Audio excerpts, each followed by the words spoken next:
바람이 많이 불고 태풍이 약해져서 그나마 조금 피해는 좀 덜 하고 넘어간 게 다행입니다. 그러나 우리 가운데 하나님의 은혜와 사랑은 그거와 상관없이 우리가 그 더 악한 상황이라도 여러분들이 이 자리에 나와서 참석하실 줄 믿고 예수님의 사랑 가운데 있을 줄 저는 알고 있습니다. 왜냐하면 그렇게 우리 가운데 여러분들 얼굴에 쓰여 있고 여러분들 행동 가운데 다 나타나기 때문입니다. 여러분 그런 하나님을 믿으십니까? 예, 그렇습니다. 예수님의 사랑하심을 우리가 어디서 배웠냐면요, 성경에서 배웠다고 우리가 찬양 가운데 나옵니다. 우리 가운데 우리를 사랑하시고 우리를 인도하시는 그 성령으로 이끌어 주시는 하나님의 은혜가 우리를 이끌어와서 이 자리에 왔습니다. 그래서 여러분들 가운데 상황이 얽매이지 않고 저부터 우리 찬양단부터 상황과 환경이 얽매이지 않는 그런 예배자가 되기를 저희들이 기도로 올려드렸습니다. 내 가운데 힘들고 어렵다고 해서 예수 그리스도랑 온데간데 없고 그런 마음이라면 우리 가운데 그분은 찾아오실 줄 않으실 겁니다. 그러나 하나님께서 이 시간 여러분들 마음 가운데 찾아오셔서 여러분들이 만나주시고 그런 마음으로 결단한다면 더 큰 은혜를 부어주실 것입니다. 여러분 믿으십니까? 할렐루야. 기도하고 시작하겠습니다. 살아계신 하나님 아버지, 우리가 어떤 상황에 놓여서 한 주간을 살아왔는지 저희는 잘 알지 못합니다. 그러나 하나님께서 잘 아시고 예수님의 사랑하심으로 보살피심으로 이 자리에 오게 하셨음을 잘 알고 있습니다. 영적으로 육적으로 좀 피곤하고 지쳐 있었다 할지라도 말씀으로 회복하게 하시고 충전하게 하시고 오직 예수 그리스도 그분만 바라볼 수 있고 그분이 인도하시는 데로 나아갈 때 우리에게 하나님의 은혜로 충만할 수 있는 그런 귀한 시간이 되게 해 주시옵소서. 예수님의 이름으로 기도드렸습니다. 아멘. 찬양하겠습니다.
나를 사랑하시고 나의 죄를 다 씻어 나를 문을 들어가게 하신 아멘. 날 사랑하신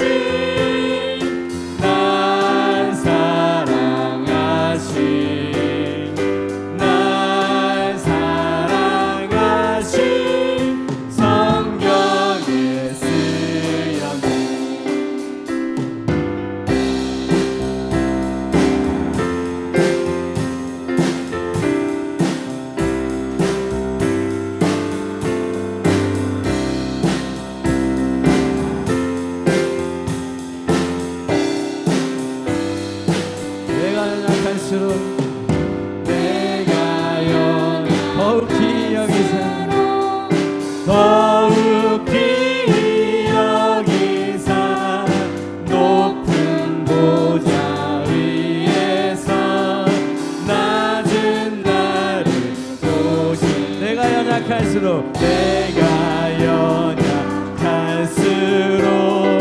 더욱히 여기사 높은 보좌 위에서 낮은 나를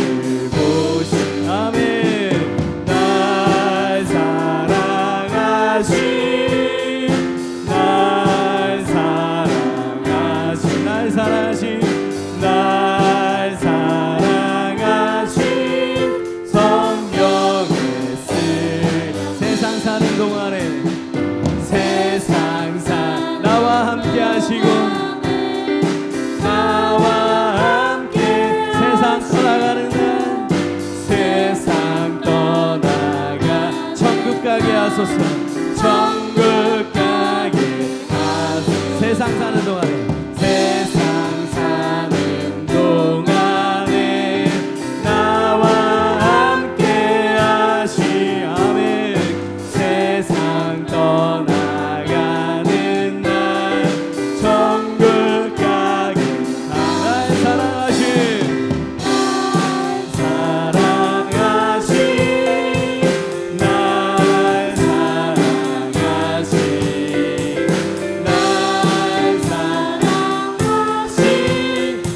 우리 옆 사람으로 오세요. 널 사랑하심 옆 사람으로 축복합니다. 널 사랑하 그렇습니다. 우리 모두를 사랑하십니다. 널 사랑하심 성경에 쓰였네 날 사랑하심 날 사랑하시 아멘 날 사랑하시 날 사랑하시 성경에 우리 하나님께 영광을 박수 올려드리겠습니다. 우리 사랑하신 하나님 감사드립니다. 할렐루야 아멘.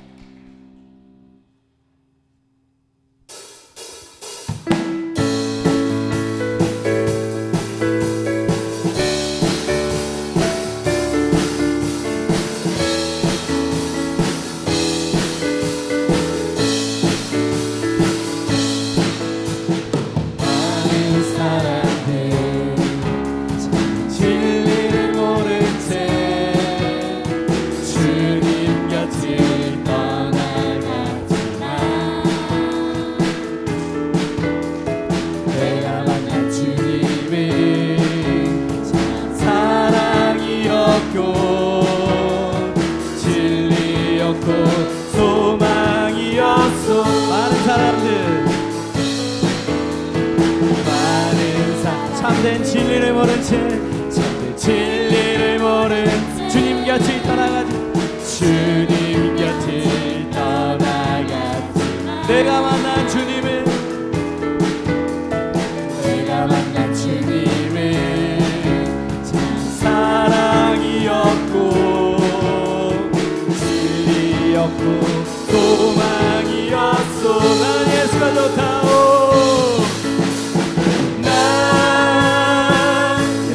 좋다오 정말 좋아 나 예수가 좋다오 주를 사랑한다던 베드로 백처럼 나 예수를 사랑한다 무거운 짐진 자나 무거운 짐진 다 내게로 내가 너를 쉬게 이 길만이 생명의 이 길만이 생명의 길참 복된 길이라 항상 내게 들려주셨어 난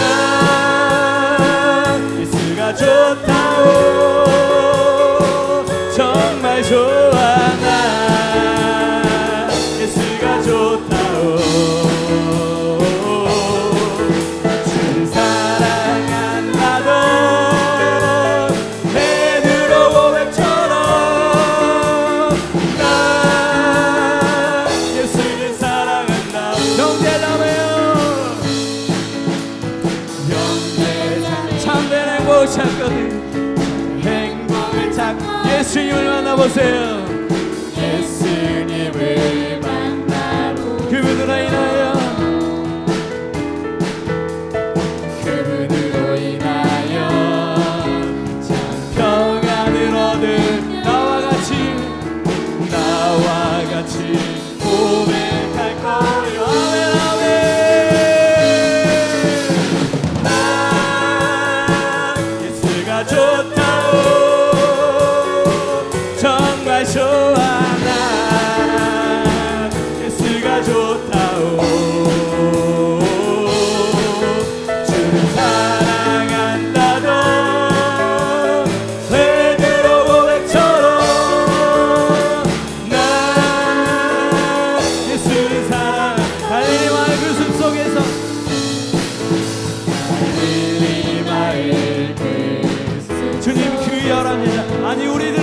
말씀하시사 주님 그 열한 제자 다시 만나시사 마지막 그들에게 마지막 그 아니 우리에게 말씀하시기를 너희들은 가라 너희들 가라 저 세상 가서 제자 삼으라 가서 제자 삼으라 세상 모든 사람들을 세상 모든 영혼이 내게 달려나며 가서 제자 삼으라 나의 길을 가르치라 내가 너희와 항상 함께하리 달리니와 그 숲 속에서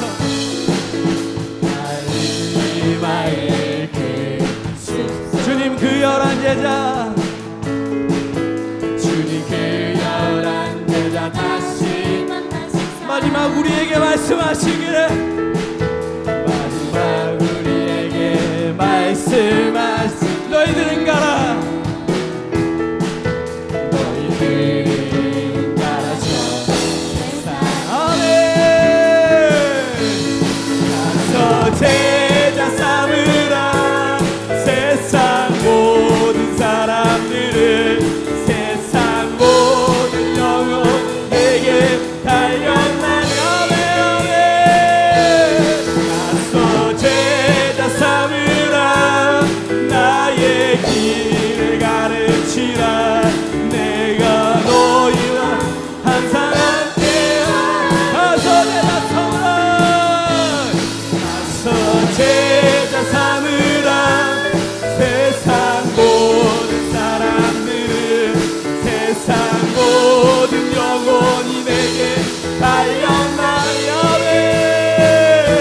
가서 제자 삼으라 나의 길을 가르치라 내가 너희와 항상 함께하리 가서 제자 삼으라 세상 모든 사람들을 세상 모든 영혼이 내게 달려나며 제자 삼으라 나의 길을 가르치라 내가 너희와 항상 함께하리 아멘 우리 하나님 하나님께 영광의 박수 올려드립시다 할렐루야 아멘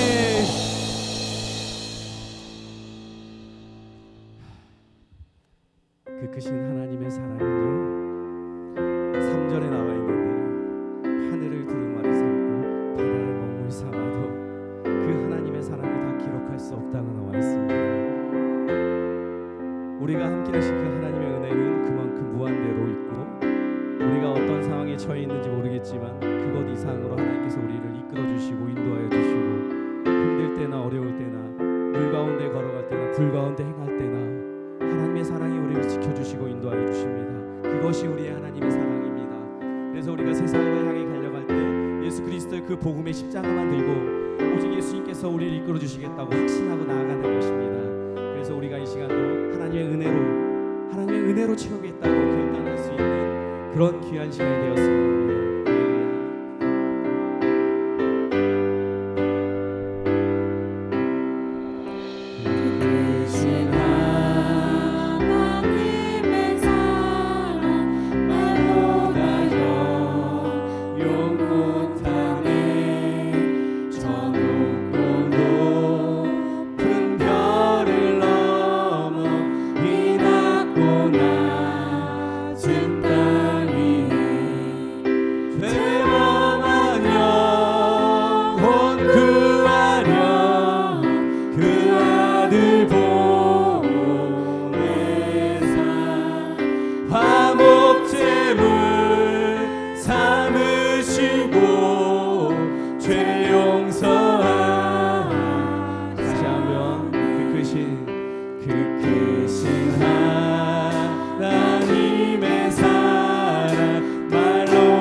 저 높고 높은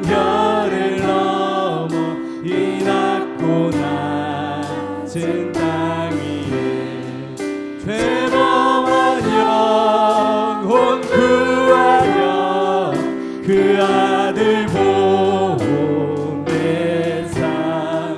화목제물 삼으시고 죄 용서하셨네. 하나님 크신 사랑을 증량다 못하며 영원히 변치 않는 사랑 성도여 찬양하.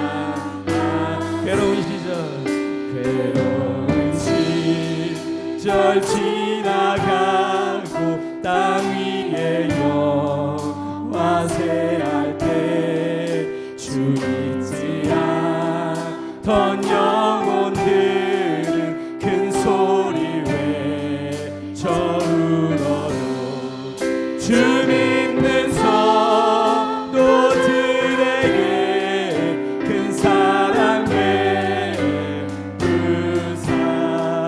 우리의 죄 사했으니 그 은혜의 줄.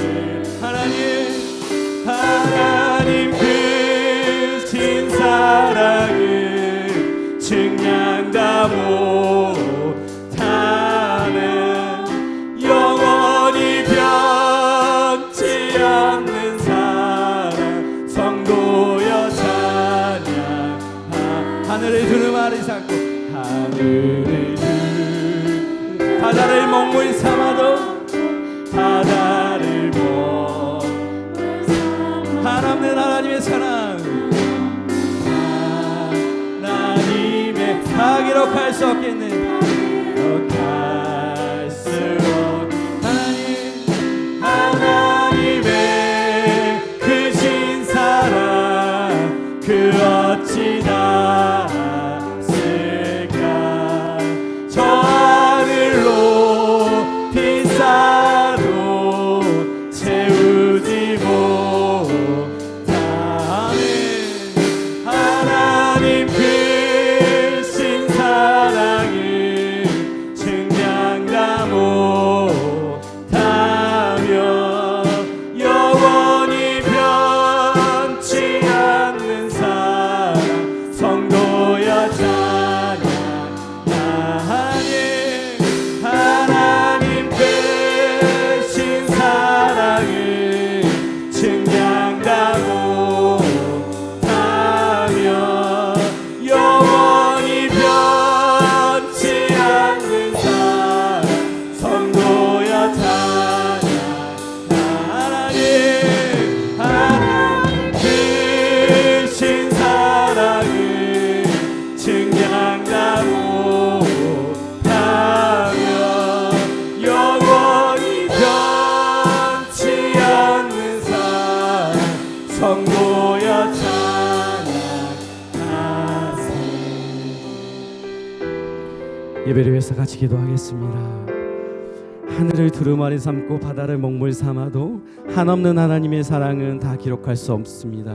그런 은혜 가운데 우리가 이 자리에 있습니다. 하나님의 은혜 가운데 채워달라고. 우리가 조금은 부족하고 조금은 나약해서 연약해서 하나님 앞에 지은 죄가 있다면 하나님 그것마저도 다 용서하여 주시옵시고 하나님 은혜대로 이 자리에 서 있을 수 있고 이제 다시 한번 결단하는데 말씀으로 찬양으로 기도로 우리 가운데 역사하실 줄 믿고 나아갈 수 있는 그런 귀한 시간이 되도록 기도를 올려드립시다.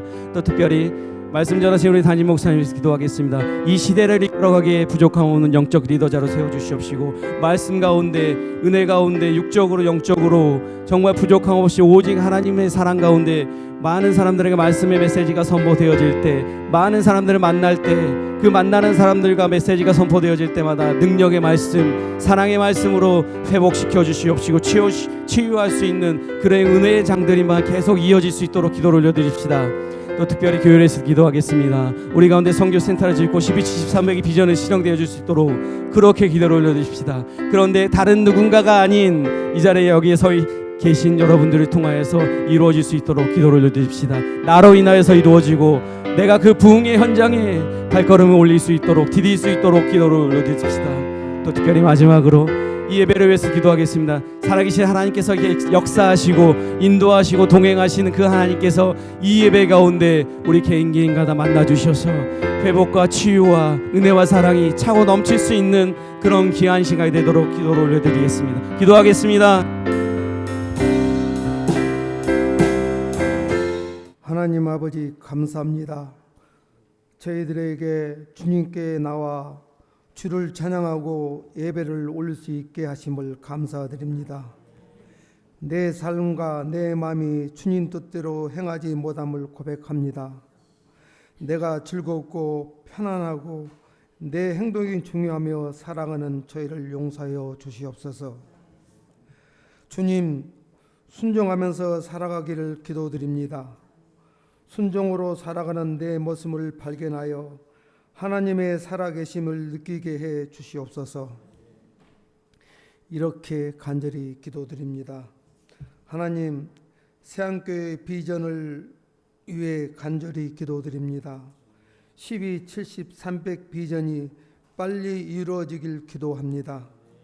하나님 말씀 가운데 살기를 애쓰는 교회, 기도가 살아서 역사하는 교회, 귀한 사명을 감당하는 교회가 되게 도와주시옵소서. 하나님, 정견 수련회가 있습니다. 모든 성도들이 기도로 준비해서 은혜 받는 수련회가 되길 기도합니다. 하나님, 목사님을 위해 기도합니다. 말씀을 전하시는 목사님을 기억하시고 은혜를 베풀어 주시옵소서. 부목사님과 두 분 전도사님들도 동일한 은혜를 베풀어 주시옵소서. 이지한 선교사님 가족도 은혜를 베풀어 주시옵소서. 또한 교회를 위해 봉사한 손길도 은혜 베풀어 주시옵소서. 이렇게 간절히 기도합니다. 예수님 이름으로 기도드렸습니다. 아멘. 다 함께 일어나셔서 오늘 요한복음 13장 1절에서 7절까지 함께 교독하시고 마지막 절 합독하시겠습니다. 유월절 전에 예수께서 자기가 세상을 떠나 아버지께로 돌아가실 때가 이른 줄 아시고 세상에 있는 자기 사람들을 사랑하시되 끝까지 사랑하시니라.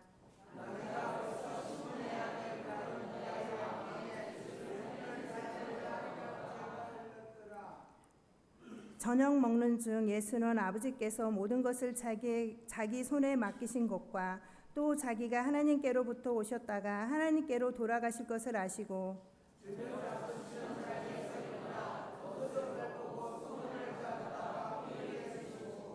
이에 대하여 물을 담아 제자들의 발을 씻기시고 그 두르신 수건으로 씻기기를 시작하여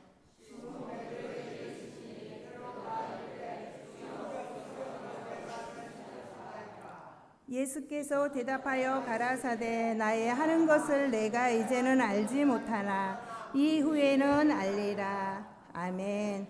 사론 성가대 찬양이 있겠습니다. 준비한 예물 하나님께 드리겠습니다.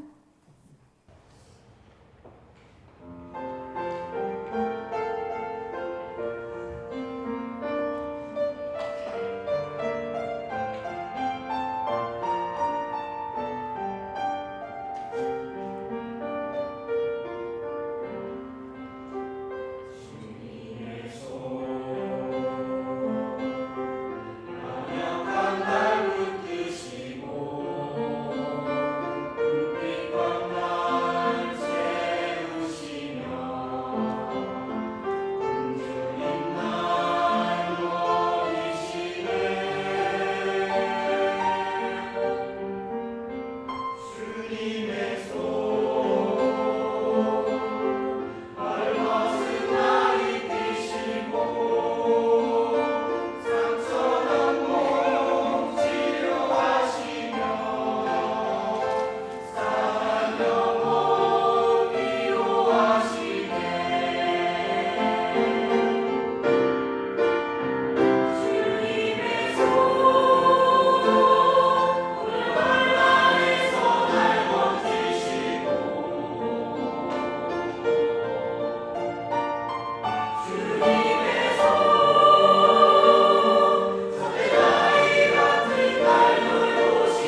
목사님 나오셔서 드린 예물 위에 축복 기도해 주시고 오늘 말씀 들으시면서 많은 은혜 받으시길 바랍니다.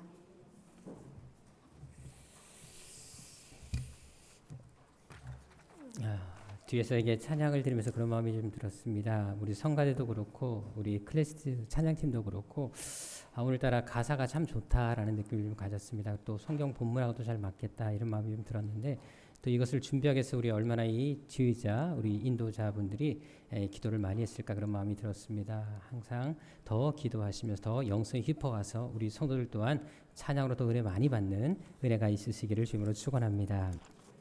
예, 오늘 새로 등록하신 우리 교우분이 계시는데 화장실 가셨어요?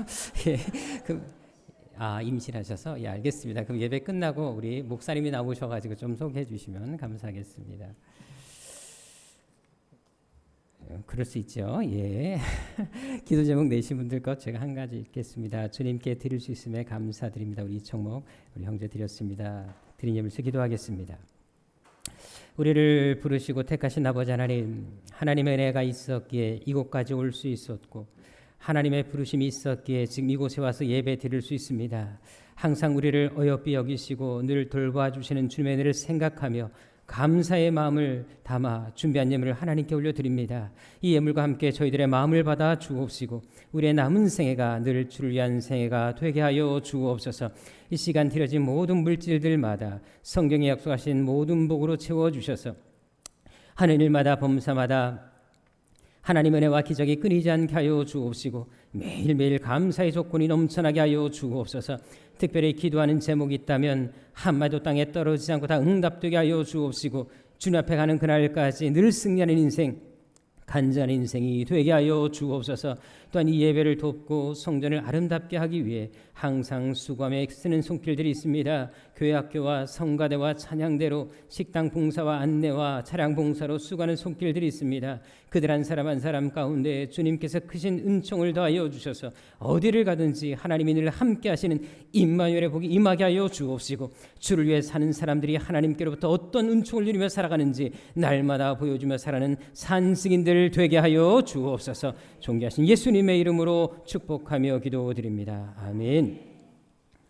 예, 우리 옆사람과 인사하겠습니다. 이번 주 참 비가 많이 왔는데요. 그런 마음이 들었습니다. 비를 오며 생각하면서 우리 옆사람 이렇게 인사하겠습니다. 당신의 옆모습은 비 오는 날의 수채화입니다.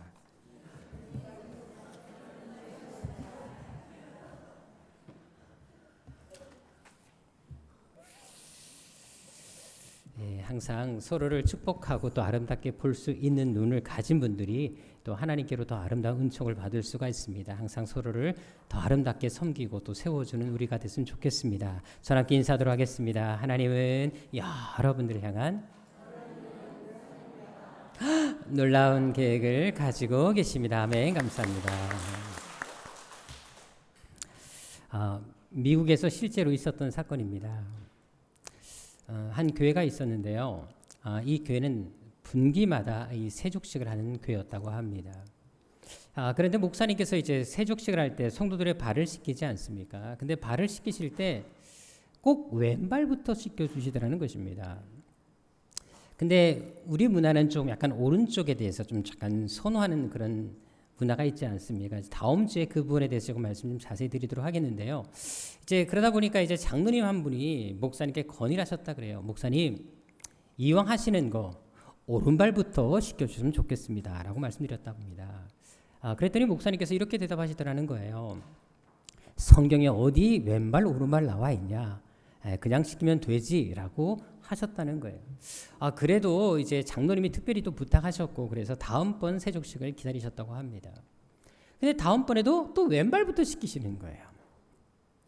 근데 그 일로 인해서 장로님이 좀 마음이 안 좋았어요. 그리고 세족식 끝난 다음에 목사님을 찾아가서 다투게 됐습니다. 그래갖고 이 싸움이 크게 벌어진 거예요. 그래서 장로님이 목사님과 함께 더 이상 같이 신앙생활 못하겠다. 또 자기를 따르는 사람들을 데리고 그 교회 근처에다가 교회를 새로 세워버렸습니다. 근데 그 교회 이름이 뭔지 아십니까? 오른발 교회라. 이렇게 교회 이름을 지었다고 합니다. 이게 실제 있었던 사건입니다. 사실 교회마다 특별 행사 때 세족식을 하는 경우가 종종 있습니다. 제가 먼저 교회에서 섬겼을 때도 해마다 이 세족식을 해왔는데요. 한번 지금까지 교회를 다니시면서 세족식을 해보신 분, 예, 상당히 많습니다.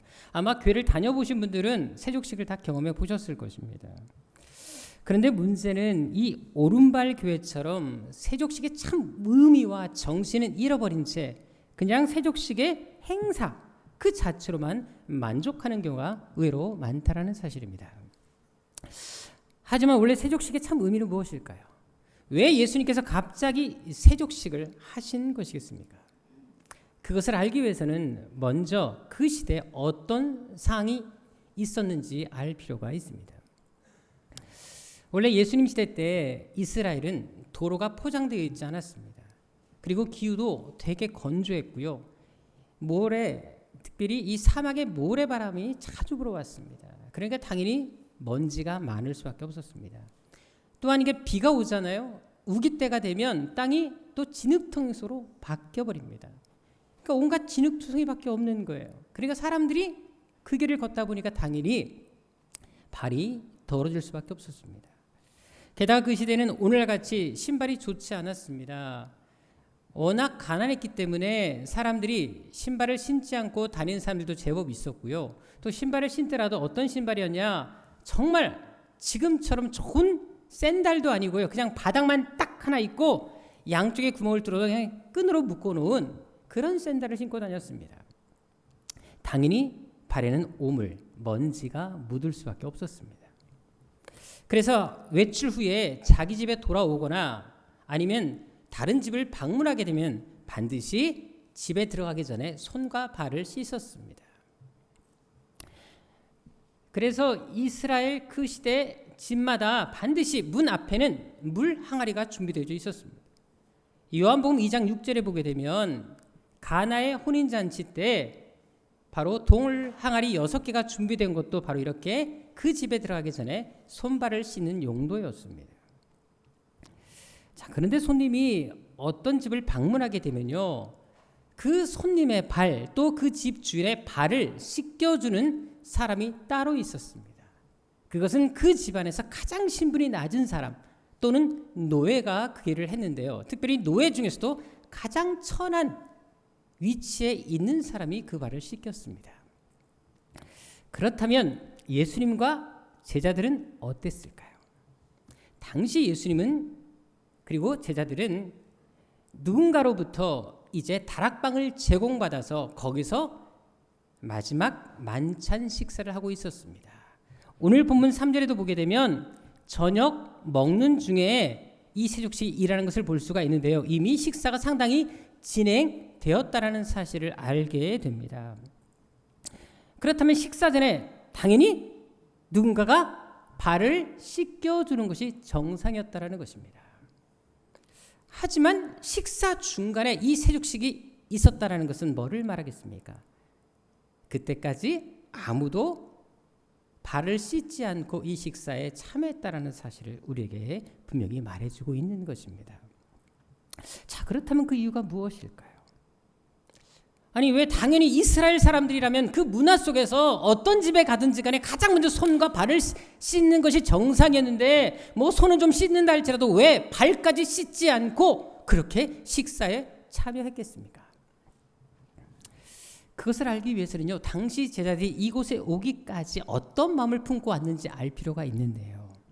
누가복음 9장 46절에 보게 되면 당시 제자들이 이곳에 올 때까지도 계속 그들 안에서 있었던 다툼이 있었습니다. 그것은 바로 누가 크냐, 누가 더 높냐, 한마디로 내가 잘났다, 이 다툼이 계속 일어났다라는 것입니다. 이런 일로 다투는 것이 성경을 쭉 보시면 알겠지만 여러 번 반복된 것을 볼 수가 있습니다. 자, 심지어 누가복음 22장 24절에 보게 되면요, 심지어 이렇게 만찬이 진행되고자 하고 있는 이 상황에서도 지금 마지막 잔치, 마지막 최후의 만찬이 있는 그 자리에서도 이 다툼이 있었던 것을 볼 수가 있습니다. 그만큼 제자들 안에서는 높아지려는 마음이 강했다라는 것입니다. 더구나 이 마지막 만찬에서 지금 이 제자들이 이 다툼을 하기 직전에 어떤 일이 있었는지 아십니까? 오늘 본문 말씀 이 세족식이 일어나기 직전에 우리 본문은 세족식에 대해서 이야기하고 있는데 누가복음 22장에 이 만찬할 때 세족식 직전에 어떤 일이 있었냐 20절에 보게 되면요 바로 예수님께서 성찬식을 하고 계셨습니다. 떡을 나눠주면서 이것은 내 몸이다, 포도주를 나눠주면서 내 피다, 가장 엄숙하고 거룩한 예식을 행하고 있었다라는 것입니다. 이렇게 중요한 예식을 함에도 불구하고 제자들은 그 자리에서까지 다투고 있었다라는 것입니다. 그럼 한번 생각해 보십시다. 이렇게 마지막 만찬 자리에서까지 서로 자기들이 잘났다고 싸우고 있는 상황인데 그렇다면 식사 전에 누군가 한 사람이 나서 그 일을 한다라는 것이 가능하겠습니까? 더구나 내가 다른 사람의 발을 씻기게 되면 나는 어떻게 되죠? 가장 신분이 낮은 사람이라는 사실을 인정하는 꼴이 됩니다. 그러니까 누가 그 일을 하고자 하겠습니까? 아니, 내가 잘났다고 하는 사람들인데 그 제자들 모임에서 한 사람이 누군가를 발을 씻겨줘야 되는데 근데 그 일을 하게 되면 나는 제일 미치다 인정하는 것이잖아요. 그러니까 아무도 그 일을 나서려고 하지 않았다는 것입니다. 그래서 예수님께서 지켜보시다가 직접 나서게 되신 것입니다. 만찬이 시작되는 와중에서도 아무도 나서지 않고 아무도 발을 씻기겠다고 하는 사람이 없으니까 예수님이 직접 나서서 지금 이 일을 하고 계신 것입니다. 그래서 진정한 섬김이 무엇이었는지 그것을 교훈하기 위해서 이 세족식을 행하게 되신 것입니다. 전에 교회에서 부부 학교라는 프로그램을 한 적이 있었습니다. 이제 부부들을 모아놓고 여러 가지 이제 강의와 교육을 하는 그런 시간들이었는데요. 항상 부부 학교의 마지막 프로그램 중에 하나가 바로 세족식입니다. 그래도 요즘은 세족식을 할 때 그래도 할만합니다. 왜냐하면 사람들의 발이 더럽지가 않거든요. 그리고 미리 세족식 한다. 전날에 광고하잖아요. 그러면 다 발을 씻고 옵니다. 구석구석 다 씻고 오고 발 마사지도 미리 다 하고 옵니다. 그러니까 비누칠을 따로 하지 않아도 그냥 세족식 하는데 어려움이 없어요. 그리고 또 세족식이 끝날 무렵에 바로 또 상대방의 발에 키스를 하도록 하거든요. 그래도 다 합니다. 왜? 부부니까 뭐 하는데 지장 없잖아요. 또 발 씻었잖아요. 그러니까 뭐 하는데 지장이 있겠습니까? 하지만 여러분들 사랑하지 않는 사람에게 그 발에 키스하면 키스할 수 있을까요? 며칠 동안 안 씻은 발에 키스하라고 그러면 아마 시험에 들고 말 것입니다. 실제로 제가 한번 우리 집안에서 그것을 실험해 본 적이 있었습니다. 저는 항상 성경 정신에 입각하기 때문에 항상 성경에 어떤 사건이 나오게 되면 우리 애들한테 적용하는 일이 많았는데요. 한 번은 제가 우리 애들한테 이제 밖에서 외출하고 들어와가지고 오게 한 다음에 발을 제가 내밀고 양말을 벗은 상태로 키스해봐라고 했습니다. 자, 아빠 발에 뽀뽀 했습니다. 어떻게 됐을까요? 했습니다. 우리 아들도 했고 우리 딸도 했습니다. 왜냐하면 그때가 2살, 3살 때였거든요. 하지만 지금 하라고 하면 할까요, 안 할까요?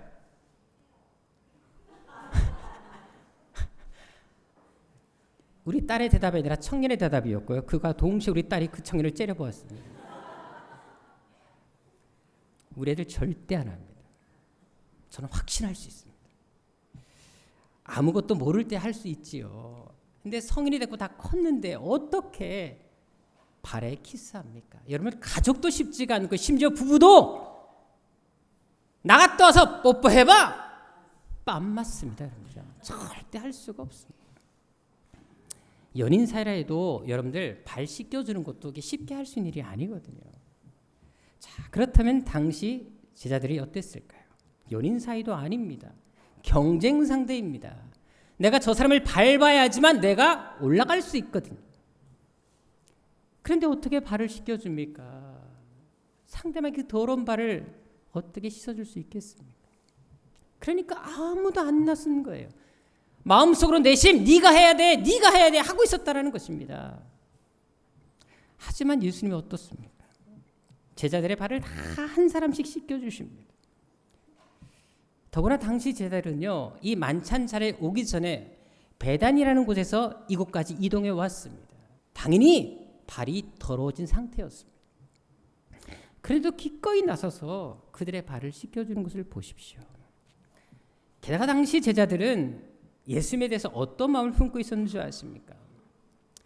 마가복음 14장 50절에 나와 있는 것처럼 당시 제자들은요, 이제 이 세족식이 끝나고 나서 몇 시간 후에는 예수님을 다 버리고 도망갈 제자들이었습니다. 이 사건은 세족식 몇 시간 후에 일어난 일입니다.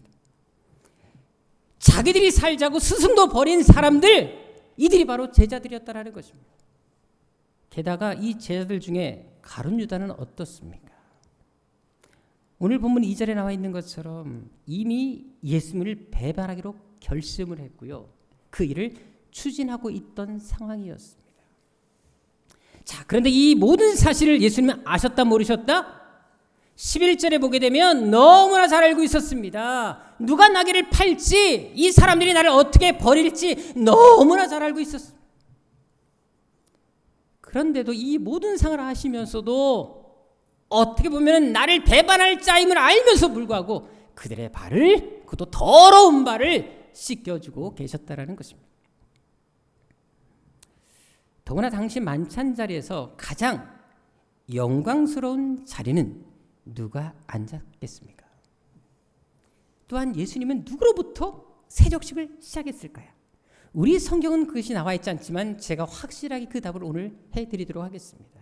예수님은요, 최고의 자리에 앉은 사람이 있었고 가장 먼저 세족식을 시작했던 사람이 있었습니다.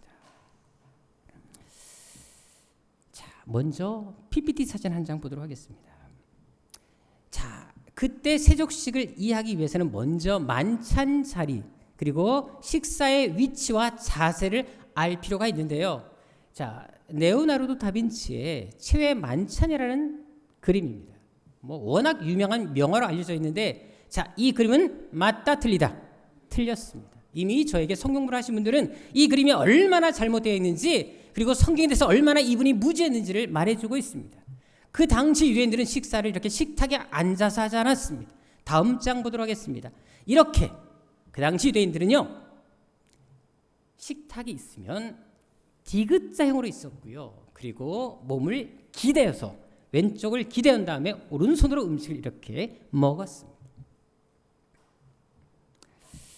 자, 그리고 식사의 주인공이 어디에 앉았냐? 한번 다음 장 보도록 하겠습니다. 여기 보게 되면 이렇게 디귿자형으로 식사가 이게 준비가 되어지면 가운데 3명이 앉았고요. 양옆으로 사람들이 이렇게 쭉 질비하게 앉았습니다. 특별히 가운데 혹시 뭐 5명이 앉더라도 가장 중요한 자리는 중심이었습니다. 자, 근데 그 중심에 누가 앉았다고요? 예수님이 앉으셨습니다. 자, 그리고 가장 영광스러운 자리는 예수님의 좌우편이었습니다. 자, 그런데 좌우편 중에서도 어느 쪽이 더 영광스러운 자리였을까요? 왼편이었습니다. 왠지 아십니까? 자, 기대었다 생각해 봅시다. 자, 내가 예수님이고 중앙에 이렇게 기대었습니다. 그리고 내 앞사람 오른편에 있는 사람은 지금 기대게 되면 이 사람은 내 품에 머리를 갖다 댈 수가 있습니다. 자, 그 대신 예수님은 누구의 가슴에 머리를 기대게 되어 있습니까? 왼편에 있는 사람이었습니다. 그래서 가장 중요한 식탁의 귀분이 머리를 이렇게 둘 수 있는 그 가슴, 그 위치에 있는 그 사람이 가장 영광스러운 자리였습니다. 자, 그렇다면 양옆에는 누가 앉았을까요? 자, 클릭해 주십시오. 결론적으로 말한다면 오른쪽에는 요한이 앉아 있었고요. 왼쪽에는 가룟 유다가 앉아 있었습니다. 왜 이렇게 배치되었는지 자세한 내용은 오늘 오후 2시 성경부에 말씀드리도록 하겠습니다. 왜 시간이 많이 길어지기 때문에 어쩔 수가 없습니다. 시간이 되신 분들은 꼭 참여해서 들으셨으면 좋겠습니다. 자, 그렇다면 세족식은 누구로부터 시작되었을까요? 당시 유대인들은요, 음식을 갖다 주든 어떤 예식을 행하든지 간에 가장 영광스러운 자리에 앉은 사람으로부터 그 모든 것을 시작을 했습니다. 자, 그렇다면 어느 편에 서 있는 사람부터 세족식이 시작되었다고요? 왼편이었습니다. 그럼 누구부터 시작했다? 가룟 유다라는 사실을 우리는 알 필요가 있습니다. 자, 그럼 이것은 무엇을 말할까요? 여러분, 예수님은요, 식사 준비, 마지막 만찬을 준비하면서 특별히 가룟 유다를 가장 영광스러운 자리에 일부러 앉히셨다라는 것입니다. 그리고 유다로부터 세죽도 시작하셨습니다. 이것은 예수님께서 얼마나 유다를 생각했는지를 지금 말해주고 있는 것입니다. 그렇다면 그 이유가 무엇이겠습니까? 비록 당신을 배반할 것을 아셨지만 그럼에도 불구하고 그를 여전히 사랑하기 때문에, 그를 포기하고 싶지 않았기 때문에 이렇게 하신 것입니다. 사실 원래대로 하면 이 왼편에는 누가 앉아야 될까요? 베드로가 앉는 게 맞습니다. 왜? 그는 수제자잖아요. 예를 들어서 우리 교회는 좀 덜합니다만 보통 다른 교회에서는 담임 목사님이 혹시 식사를 하시게 되면 항상 이제 교회에서 가장 중심에 있는 분들이 양옆에를 앉습니다. 우리 교회는 저를 직접 얼굴을 보고 싶어서 그런지 몰라도 항상 떨어져 앉는 것을 참 많이 보게 되는데요. 어느 교회든지 간에 항상 양옆에 서로 앉으시려고 합니다. 자, 그런데 한번 생각해 보십시다. 당연히 수제자라면 왼편에 있는 것이 맞지요. 그리고 가장 중요한 자리에 앉히는 것이 맞습니다. 자, 그런데 놀랍게도 베드로는 이 자리에 앉아 있지 않았습니다. 그것도 이따가 말씀 자세히 드립니다. 중요한 것은 6절에 나와 있는 것처럼 세족식을 진행할 때 처음부터 베드로부터 하지 않았다는 것입니다. 다른 사람은 하고 나서 베드로에게 왔다라는 것을 증거해 주고 있습니다. 결국 베드로는 그 당시 상석에 앉지 않았음을 우리는 분명히 알 수가 있습니다. 자, 그리고 예수님께서 정말 세족식을 하신다 할지라도 솔직하게 누구는 빼고 싶겠습니까? 유다는 빼고 싶지 않겠습니까? 왜? 자기를 배반할 자이잖아요. 여러분 생각해 보세요. 자기의 뒤통수를 때릴 것이며 지금 이 자리에 웃으면서 앉아있지만 이미 배반할 마음을 다 먹고 이미 진행 중에 있었잖아요. 그리고 가식적으로 앉아있는데 얼마나 얄밉습니까? 여러분들이요. 괘씸하잖아요. 그러면 세족식 할 때 유다 넌 하지마 하든지 혹시 세족식을 하더라도 발가락을 몇 개 부러뜨리든지 이것이 정상이 아닙니까? 여러분들이요. 하지만 예수님은 그렇게 하지 않으셨습니다. 그를 계속 최고의 제자로 대우해주고 계십니다. 왜일까요? 예수님은요, 마지막 순간까지 당신이 십자가에 지시고 운명하실 때까지 이 제자, 이 유다만큼은 놓고 싶지 않았던 것입니다. 비록 자기를 떠나고 자기를 배반하고 자기를 불신하며 자기를 버릴 제자임에도 불구하고 어떻게든 간에 품고 끌어안고 싶었던 것입니다. 그런데 문제는 유다가 이런 간절한 예수의 마음에도 불구하고 끝내 배반자의 길을 갔다라는 사실입니다. 전에 한 목장이 그런 말을 한 적이 있었어요. 목장을 하다 보면 진짜 말 안 듣는 세론이 있대요. 모이자 그래도 안 모이고요. 그리고 어떻게 같이 어떤 행사를 하자 그래도 꼭 삐딱하게 따로 노는 사람이 있다라는 거예요. 그래서 마음 같아서는 정말 지어받고 싶은 그런 마음이 들 때고 있다고 합니다. 그래서 근데 그런 와중에 들었던 생각이 하나 있었다고 합니다. 어떤 생각이 들었는 줄 아십니까? 저 세론 보면서 나도 옛날에 세론으로 있었을 때 그렇게 뺀질거렸던 모습이 생각나더라는 것입니다. 그러면서 예전에 목장했던 사람한테 그렇게 미안했다고 그렇게 말을 한 것을 들어본 적이 있습니다. 사실 목장에 자리에 있어 봐야지만 목장의 마음을 알 수가 있습니다. 무엇이든지 간에 그 자리에 있어 봐야지만 그 사람의 마음을 제대로 이해할 수가 있습니다. 사실 저도 지금 담임 목사를 하고 있지만 전도사로 있을 때, 부목사로 있을 때는요, 때로는 솔직하게 그 교회 담임 목사님이 이해 안 될 때가 있었어요. 근데 여러분들 담임 목사가 되고 나니까 왜 그때 그 목사님이 그렇게 할 수밖에 없었는지 이해가 되더라는 것입니다. 그래서 원래 리더의 자리는 쉽지 않다는 것을 알 수가 있습니다. 아마 여기 여전도 회장님과 남전도 회장님이 계시는데 그분들도 아마 동일한 마음일 것입니다. 다 내 마음 같지 않잖아요.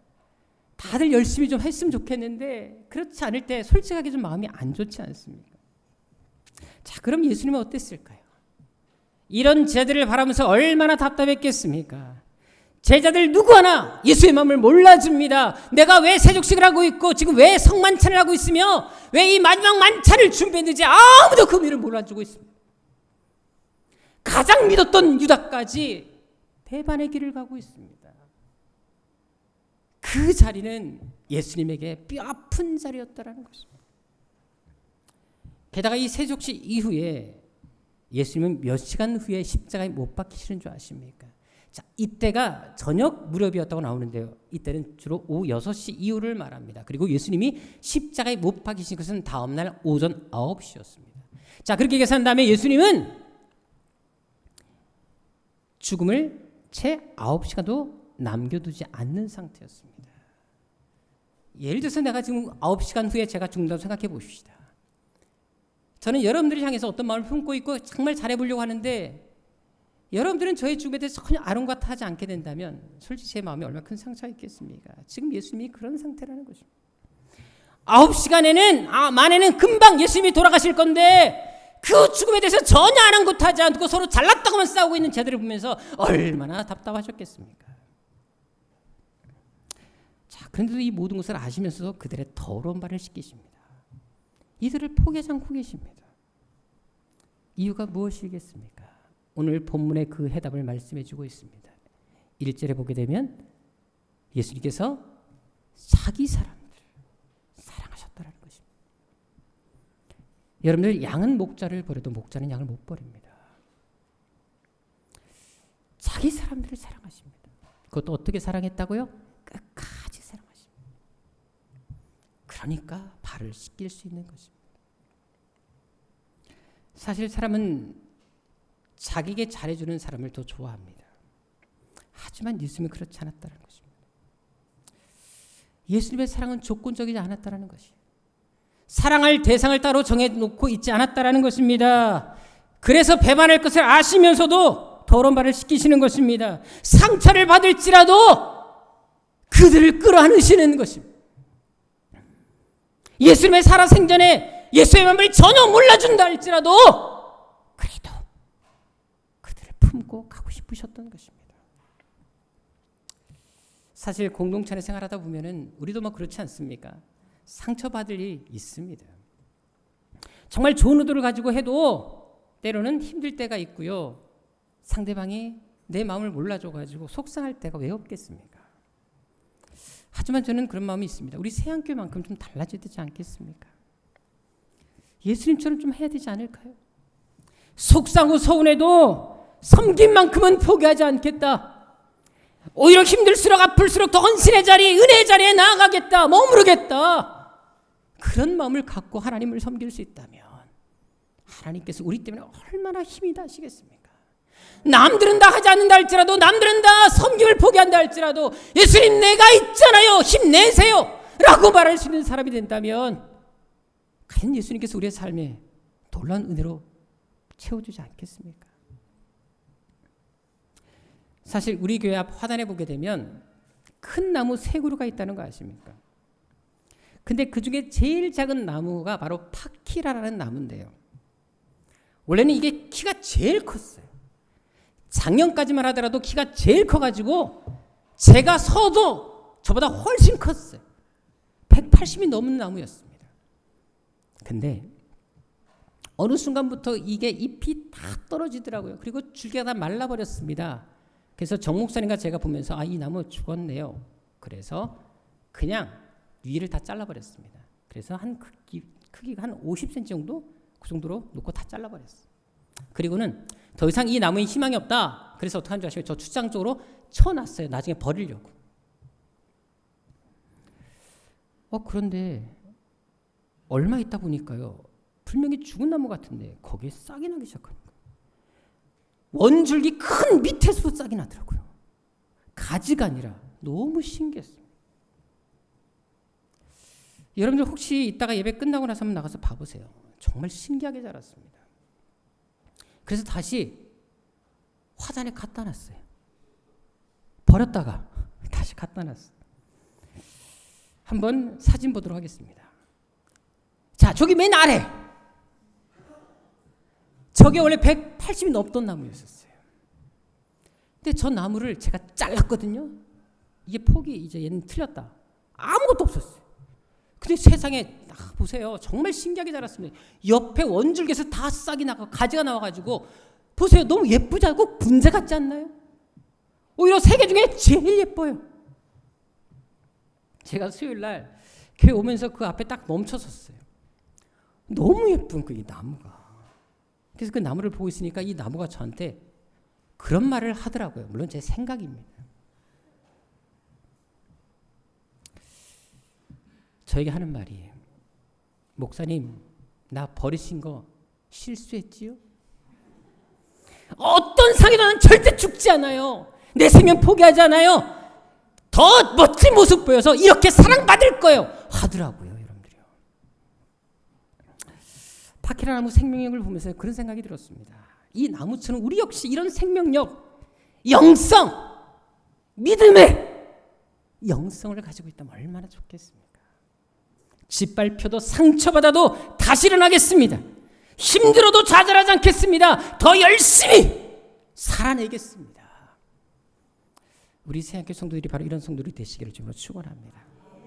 오늘 본문의 예수님도 보십시오. 상처 속에서도 섬김의 자리에 나아가십니다. 아무도 나서지 않는 그 자리에서까지 당신이 직접 소매를 걷어내십니다. 실제로 이 시대 예수님께서 세족식을 하기 위해서 어떤 수고를 하신 줄 아십니까? 자, 4절에 보십시오. 예수님이 겉옷을 벗어 던지십니다. 그리고 수건을 가져다가 허리에 두르시고 이제 세족식을 시행하는 것을 볼 수 있는데요. 당시 노예들이 세족식을 할 때 발을 씻길 때 하는 전형적인 모습이 바로 이 모습이었습니다. 지금 예수님은 내가 노예가 되겠다라는 것입니다. 그리고 겉옷을 던져버리고 그리고 그들 앞에 무릎을 꿇은 것입니다. 원래 세족식을 하기 위해서 가장 필요한 게 뭡니까? 뭐가 있어야지 세족식을 할 수 있죠? 물입니다. 물. 자, 여러분들 잘 생각해 보십시다. 지금 세족식을 거행했던 장소가 어디였다고요? 다락방이었습니다. 자, 그렇다면 거기는 수도도 일치 없었어요. 자, 그러면 세족식을 하기 위해서 어떤 일이 벌어지게 됩니까? 어떤 일을 예수님께서 하셔야 되지요?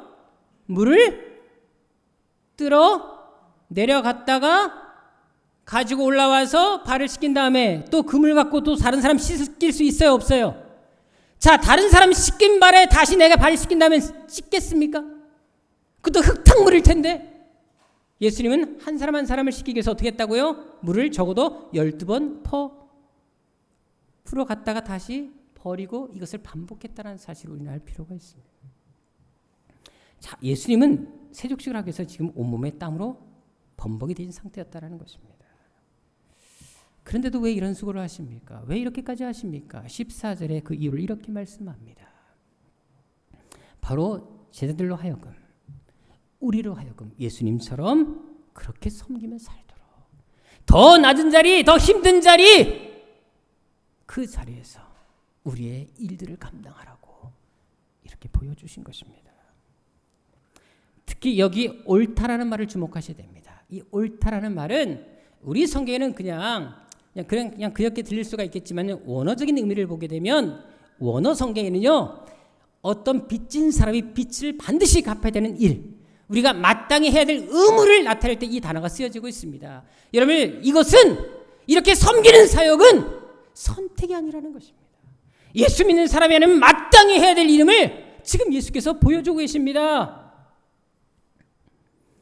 그런데 중요한 것은 이 섬김 또한 어떻게 하라고요? 서로 하라고 말씀하십니다. 어떤 특정한 사람, 직분자만 일을 할 것이 아니라 성도라면 누구나 다 서로 이 섬김을 하는 것이 맞다라고 지금 말씀하고 계시는 것입니다. 그런데 교회에서 섬김을 할 때 보게 되면요, 늘 일하는 사람만 합니다. 하지만 예수님께서 그렇게 말씀하신 적이 없습니다. 너는 해도 되고 너는 하지 않아도 되고 너는 직분자니까 하고 너는 직분을 맡은 게 없으니까 하지 말고, 이게 아니라는 것입니다. 직분을 맡든 맡지 않든 이것은 마땅히 너희들이 해야 될 일이다 라고 지금 말씀하고 계시는 것입니다. 서로 섬겨라. 한 사람의 섬김이 아닌 모두의 섬김을 지금 말씀하고 계시는 것입니다. 그렇게 할 때 어떤 결과가 주어진다고요? 17절에 보십시오. 우리가 이것을 알고 행하게 되면, 이 정신을 바로 알고 행하게 되면 반드시 무엇이 주어진다? 복이 있다라고 말씀하십니다. 섬김에는 대가가 주어진다라는 것입니다. 혹시 여러분 그 찬양 아십니까? 당신의 그 섬김이 하늘에서 해같이 빛나리. 당신의 그 순종이 하늘에서 해같이 빛나리. 여러분들이 하는 섬김 하늘에서 빛나게 하실 거라고 말해주지 않습니까? 여러분, 섬김은 희생이 아닙니다. 오해하지 마십시오. 섬김은 특권입니다. 복의 통로라는 것입니다. 그래서 섬김을 하는 자나 섬김을 받는 자 모두에게 하나님이 놀라운 복을 주실 것을 말씀해 주고 있는 것입니다. 그것은 예수님의 삶을 통해서도 발견할 수가 있는데요. 사실 예수님은 공생애 동안 많은 사람을 섬겨주셨습니다. 하지만 섬기기만 하셨을까요? 예수님은요, 다른 사람으로부터 많은 섬김을 또한 받았다는 사실을 아십니까? 그것은 누가복음 8장 1절과 3절에 보면 잘 알 수가 있는데요. 여기 보게 되면 예수님께서 전국을 다니면서 복음을 전할 때마다 12제자만 함께 했던 것이 아니라 함께 다니는 다른 여인들도 있었다는 사실을 분명히 증거해주고 있습니다. 자, 그런데 이 여인들이 무엇을 했다고요? 예수님을 따라다니면서 무엇을 했다고요? 자기들의 소유로 예수님과 제자들을 어떻게 했다? 섬겼다라고 말을 합니다. 특별히 원어 성경에는요, 이 섬김이 이례적이지 않습니다. 일시적이지 않습니다. 공생이 끝날 때까지 계속 섬겼음을 강조하고 있습니다. 예수님이 이 땅에 계시는 동안 이 섬김이 끊어지지 않았다는 것입니다. 실제로 여러분 생각해 보십시다. 예수님께서 공생애 동안 어떻게 복음만 전하는 그 일에 헌신할 수 있었을까요? 사실 저도 이제 이번 주부터 본격적으로 이제 한 달 동안 거의 쉬지 않고 집회를 이제 다니게 됩니다. 근데 집회 갈 때마다 제가 항상 신경 쓰이는 게 뭔지 아십니까? 뭐 교통편은 말할 것도 없죠. 저번에도 좀 항상 이 지방을 다니다 보면 뭐 하루에도 2번 연속 집회가 있고 이러면 되게 피곤합니다. 잠을 잘 시간이 많이 없습니다. 그러니까 졸음정도 종종 합니다. 근데 여러분들 항상 이 교통편도 문제지만 또 문제가 되는 게 뭔지 아십니까? 일주일 동안 나가 있다 보니까 여름엔 옷이 땀으로 범벅이 돼요. 근데 양복을 매일 입을 수가 없잖아요. 그래서 양복을 제가 보통 한 벌 내지 2벌만 가져가거든요. 와이셔츠만 한 2-3개 가져갑니다. 그래서 한 번 입은 와이셔츠는 햇볕에 말렸다가 다음날 털고 또 한 번 입고요. 이렇게 할 때가 되게 많아요. 여러분들 진짜 이 빨래도 보통 힘든 일이 아닙니다. 음식은 또 말할 것도 없죠. 제가 여름 집회 끝나고 나면 적어도 3-4kg가 빠집니다. 음식을 제대로 먹을 수도 없습니다. 잠자리 많이 불편하지요. 저는 주로 찜질방을 이용합니다. 당연히 불편할 수밖에 없습니다. 자, 그렇다면 예수님도 한번 생각해 보십시오. 저는 잠깐 뭐 여름 시즌, 겨울 시즌 이렇게 바쁘게 돌아다니는데 예수님은 3년 반 동안이나 쉬지 않고 매일 그 일을 하고 돌아다니셨습니다. 그렇다면 예수님은 식사 문제, 빨래 문제, 잠자리 문제 어떻게 해결했겠습니까?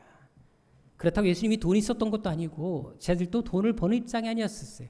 오직 그 일에 전념할 수 있었던 것은 바로 이 여인들 같이 예수님 뒤에서 곁에서 열심히 물질을 후원하고 도와주는 사람이 있었기 때문에 예수님은 그 3년 반 공생애를 오직 복음만 전하는 일에 매진할 수 있었다는 것입니다.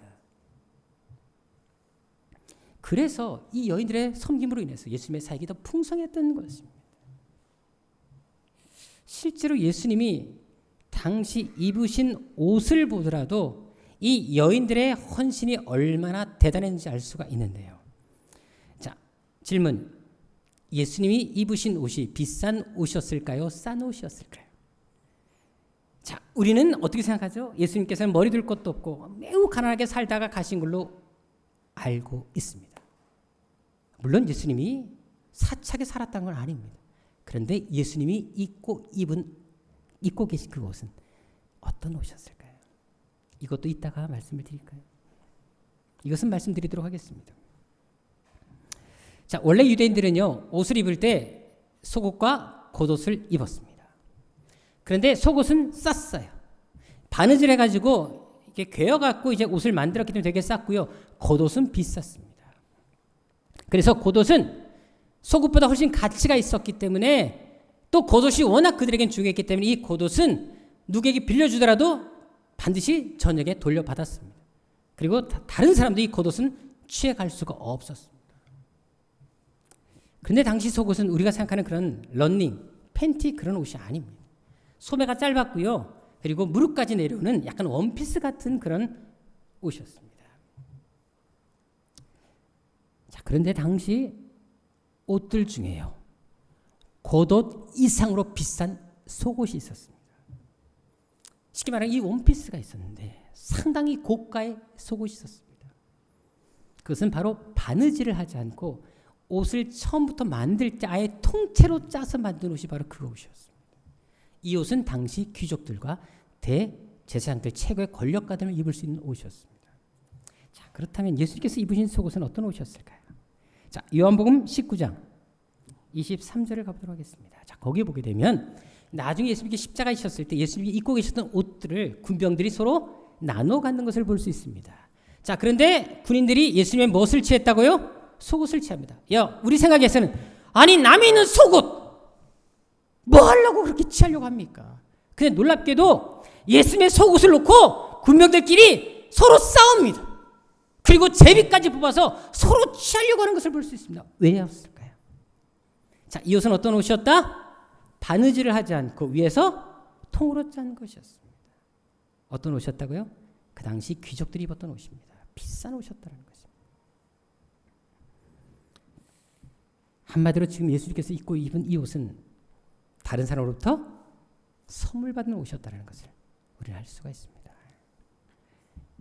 결국 예수님의 공생 사역 동안 이런 많은 섬김이 있었기 때문에 예수님은 그 사역을 감당할 수 있었다는 것입니다.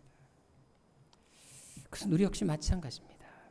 하나님은 여러분들을 세안교회 한 공동체 일원으로 부르셨습니다. 그렇다면 여러분들 왜 부르셨을까요? 그냥 와서 예배만 드리고 빨리 가라고 부르셨겠습니까?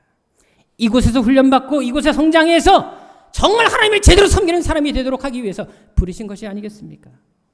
정말 서로 섬기기 위해서, 서로 하나님의 나라를 확장시키는 데 있어 서로 함께 동역하며 함께 사역하라고 부르신 것이 아니겠습니까? 오늘 본문에서 예수께서 보여주신 것도 바로 그것이었습니다. 그래서 세족식을 하신 것입니다. 참 섬김이 무엇인지, 어떻게 우리가 하나님을 섬기며 어떻게 성도를 섬겨야 될지, 우리가 어떤 마음으로 하나님의 공동체를 함께 만들어가야 될지를 보여주시기 위해서, 그리고 그것이 얼마나 가치 있는 일인지 알게 하시기 위해서 이 세족식을 하신 것입니다. 하지만 가룟 유다는 어땠습니까? 예수님의 이런 섬김을 받았음에도 불구하고 등을 돌려버립니다. 끝까지 돌이키질 않습니다. 최고의 서비스, 최고의 예우를 해줌에도 불구하고 끝까지 예수님 반대편에 섰다라는 것입니다. 예수님에 대한 이 부정적인 생각이 바뀌지 않았다는 것입니다. 그래서 결국 배반자가 되고 남은 생애가 비참하게 끝나고 말았습니다. 그것은 우리도 마찬가지입니다. 우리 역시 하나님 주신 이 공동체 안에서 섬김을 거절할 때, 섬기려고 하지 않을 때, 희생을 포기할 때 우리 역시 얼마든지 유다가 될 수 있다는 사실을 기억할 필요가 있는 것입니다. 오늘 본문 13절에 있는 것처럼 그들이 예수를 주라 선생이라 고백한다 할지라도 이들이 바로 예수를 배반하고 버리고 도망갈 사람이라는 사실 우리는 알 필요가 있다는 것입니다. 따라서 우리 세안교 성도들만큼은 정말 예수님처럼 서로 섬기고 사랑하는 공동체 만들어가기를 주님으로 축원합니다. 유다의 길이 아닌 정말 예수님의 길을 걸어갈 수 있는 그런 결단이 있기를 주님으로 축원합니다. 김용문이라는 여자분이 계셨습니다. 이분이 제가 이번에 수기를 좀 보게 됐는데요. 참 마음이 아픈 것은 남편을 만난 이후로부터 한 번도 행복하게 산 적이 없습니다. 남편이 맨날 술과 도박에 빠져 살았는데요.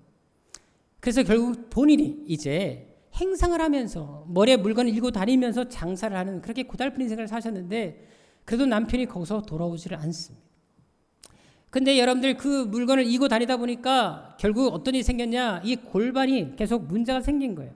다리 통증이 심하게 되면서 나중에 이 골반뼈가 튀어나왔는데 얼마나 심하게 튀어나왔냐면 이 주먹 하나만큼 밖으로 튀어나왔다 그래요. 근데 병원에 갈 수도 없고 돈도 없으니까 그 아픈 다리를 끌고 다니면서 질질 끌고 다니면서 행상을 하고 다녔다라는 거죠. 그러니까 날마다 그 남편에 대한 원망이 쌓여져 갔다 그래요. 무려 18년 동안이나 그렇게 살았다고 합니다. 그러다가 어느 순간 이제 너무나 본인이 힘들고 하는데 이제 교회를 알게 돼가지고 교회를 나가게 되었다 그래요. 교회를 나오기 전만 하더라도 그렇게 원망과 불평 속에 살고 그리고 음식을 먹어도 항상 신물이 올라오고 위장병 때문에 고생을 하고 온몸에 그냥 종합병원처럼 하고 살았다라는 것입니다.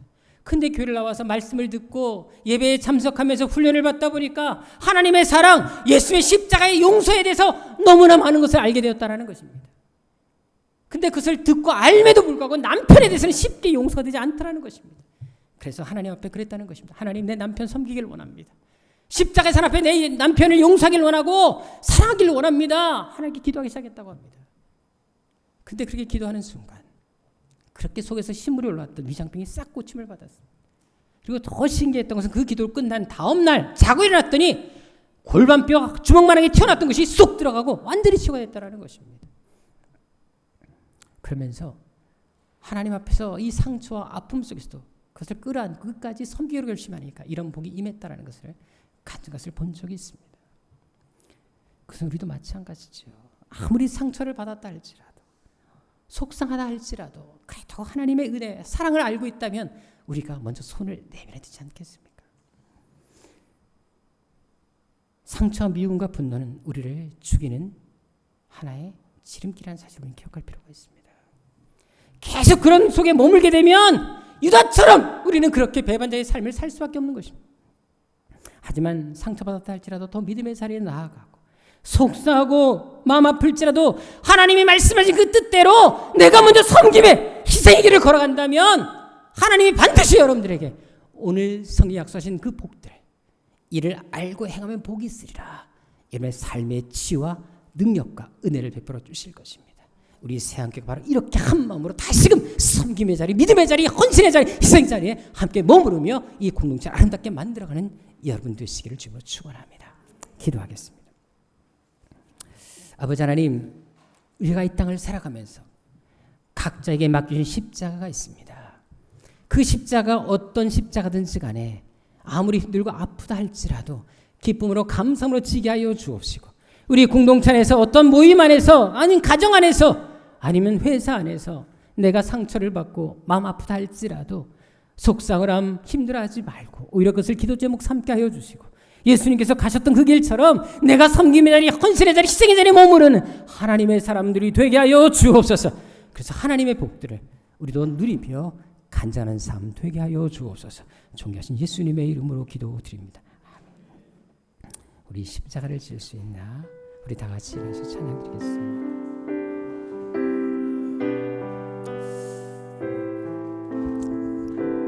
그래요, 사람에게 십자가 다 있습니다. 가정에서 십자가 있을 수 있고요, 교회 안에서도 십자가 있을 수 있습니다. 중요한 것은 십자가는 조건적으로 지는 것이 아니라는 것입니다. 예수님도 조건적으로 지셨다면 십자가 못 지셨을 거예요. 억울하고 속상했죠. 불법 재판에다가 당신을 알아주는 사람 한 명도 없어요. 근데도 기꺼이 십자가를 지십니다. 그러니까 영광의 부활을 하지 않습니까? 승리자가 되지 않습니까? 하나님께서는 십자가를 지게 하실 때 그 영광을 내다보시고 복을 예배하시고 지게 하실 것입니다. 그런 마음으로 우리 찬양 드리도록 하겠습니다.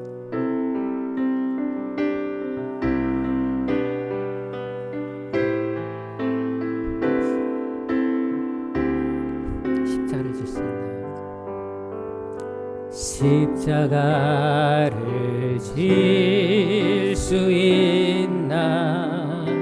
주가 물어보실 때 죽기까지 따르오리.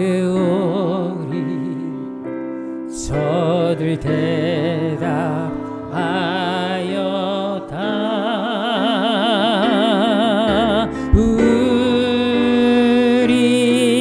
우리의 심령 주의 것이니 당신의 형상 만드소서.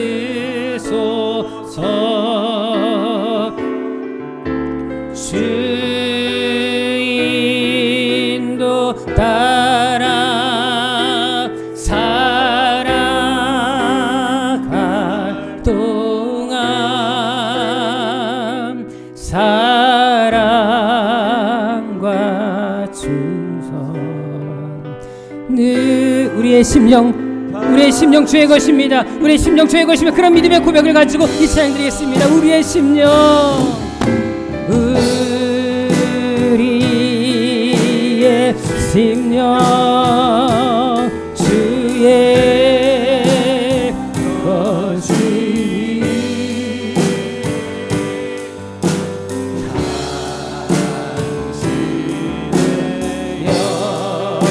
영상 만드소서 주인도 따라 살아갈 동안 사랑과 충성 늘 같이 오리라.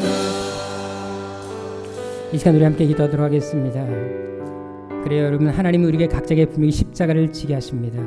주신 사명이 있다라는 것입니다. 그것이 헌신, 섬김, 충성일 수 있습니다. 공동체 안에서 용서, 순종일 수 있습니다. 한번 그 십자가 제대로 져보지 않겠습니까? 내가 원하는 것, 내가 하고 싶은 것만 하는 이기적인 신앙이 아니라 내가 원하는 것이 아닐지라도 정말 하기 싫은 것일지라도 주님이 원하신다면 언제든지 내가 여기 있습니다. 나를 써 주옵소서. 그런 결단이 내 안에 일어나기를 간절히 원합니다. 이 시간 그런 마음으로 기도합시다. 오늘 본문에 예수님이 보여주신 것처럼 비록 나에게 상처를 주고 나를 아프게 하는 사람이 있다 할지라도 도저히 용서하기 쉽지 않은 사람일지라도 그래도 용서하게 하여 주옵소서. 사랑할 수 있는 넉넉한 마음을 허락하여 주옵소서. 십자가의 사랑으로 끝까지 그들을 품어낼 수 있는 그런 넉넉함을 허락하여 주옵소서. 그래서 주님이 약속하신 그 성경의 모든 복들을 나의 것으로 만들며 나도 복의 통로 기적의 주인공 살게 하여 주옵소서. 이 시간 우리 간절한 마음으로 주여 웃음을 치고 기도하도록 하겠습니다. 주여 주여 주여. 아버지 하나님, 정말로 하나님께서 우리를 통해 계획하신 일들을 이루실 것을 믿습니다. 아버지 하나님, 우리를 부르셨고 이곳에 오게 하셨으며 택하신 하나님의 그 뜻 깨닫게 하여 주옵시고, 아버지 하나님, 내가 원하는 것, 내가 하고 싶은 것만 하려고 하기보다 정말 주님께서 원하시는 그 길 걸어가는, 주님께서 가셨던 그 섬김 길을 걸은 하나님의 사람들 되게 하여 주옵소서. 말씀을 들어도 깨닫지 못하고 어리석은 삶이 아니라 아버지 하나님 돌이키게 하옵소서. 깨닫게 하옵소서. 헌신의 자리에 머무르게 하옵소서. 그래서 하나님께서 우리에게 주시고자 하는 놀라운 복들을 받아 누리며 아버지 하나님, 정말 예수 믿는 사람으로서 멋진 인생, 간절한 인생을 살아가는 하나님의 사람들 되게 하여 주옵소서. 반드시 하나님께서 우리 사는 새학교성들을 통하여 그분을 이루어 주옵시고 우리 새학교가 이 시대 하나님의 자부심이 되고 사랑이 되도록 인도하여 주옵소서. 이 시간 우리 교회를 위해서 기도하도록 하겠습니다. 하나님께서 반드시 우리 교회를 사용하실 것입니다. 하나님은 많은 숫자가 아니라 그 사람들 가운데 정말 하나님께 헌신한 그 사람들을 사용하실 것입니다. 한국에 수많은 교회가 있지만 우리 세안교회가 그렇게 쓰임받게 하여 주옵소서. 우리 세안교회 성도들이 그렇게 쓰임받게 하여 주옵소서. 우리 교회 주신 12, 300의 비전 속히 이루게 하여 주옵시고 우리 성도들이 그 비전의 주인공이 되게 하여 주옵소서. 우리 교회를 사용하옵소서. 우리를 써 주옵소서. 이 시간 우리 간절한 마음으로 주여 손에 치고 기도하도록 하겠습니다. 주여 주여 주여. 아버지 하나님, 아버지 하나님, 우리 교회를 통해 하나님께서 이루실 것을 믿습니다. 아버지 하나님, 우리 새함께 성도들을 사용하여 주옵소서. 우리 교회를 써 주옵소서. 아버지 하나님, 정말로 하나님께서 걸어가신 회路, 아버지 눈물 없이 갈 수 없는 그 길 우리도 걸어가게 하여 주옵소서. 영광의 길, 멸류관을 받는 그 길을 원하는 것이 아니라 고난의 길, 십자가를 자처하는 하나님의 사람들 되게 하여 주옵소서. 아버지 하나님, 정말로 우리 사랑하는 새함께 성도들이 아버지 하나님 이 시대 하나님 앞에 되게 쓰임받기를 원합니다. 300년의 주인공이 되기를 원합니다. 이 비전 속히 이루어지게 하여 주옵시고 그렇게 쓰임받게 하여 주옵소서. 반드시 하나님께서 우리 새함께 성도를 통하여 일들을 이루어주시기를 간절히 원합니다. 아버지 우리를 써주옵소서. 우리를 사용하여 주옵소서. 우리를 통해 하나님과 놀라운 역사를 이루어 주옵소서.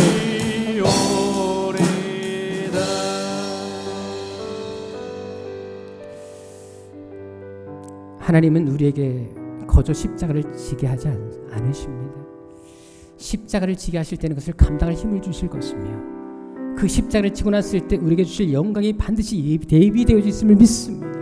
아버지 하나님, 십자가만 바라보지 말게 하여 주옵시고 십자가 뒤에 있을 영광을 바라보게 하여 주옵시고 예수님의 그 기쁨의 미소를 바라보며 예수님께서 행복하실 것을 바라보며 이 길을 걸어가는 우리가 되게 하여 주옵소서. 아버지, 힘들 수 있습니다. 아플 수 있습니다. 하지만 위로가 있지 않습니까? 천국이 있지 않습니까? 이 섬김의 길을 포기하지 말게 하옵소서. 희생의 자리 내가 먼저 나서게 하여 주옵소서. 내가 먼저 손 내밀게 하여 주시고 내가 헌신의 자리 내가 머무르는 하나님의 사람들 되게 하여 주옵소서. 그래서 우리 새한교를 통해서 하나님이 계획하신 놀라운 역사들이 이 시대 우리 성도를 통해서 이루어지게 하여 주옵소서. 이제는 우리 주님 예수 그리스도의 은혜와 우리 아버지 하나님의 지가신 사랑하심과 성령의 교통하심이 십자가를 지길 원하며 섬김의 자리, 희생의 자리에 머물기를 원하며 내가 하고 싶은 거 원하는 것만 하는 것이 아니라 주님께서 원하는 것을 하기를 원하며 다짐하는 여기 모인 당신의 거룩한 백성들 머리 위에 이제로부터 영원토록 함께 있을지어다.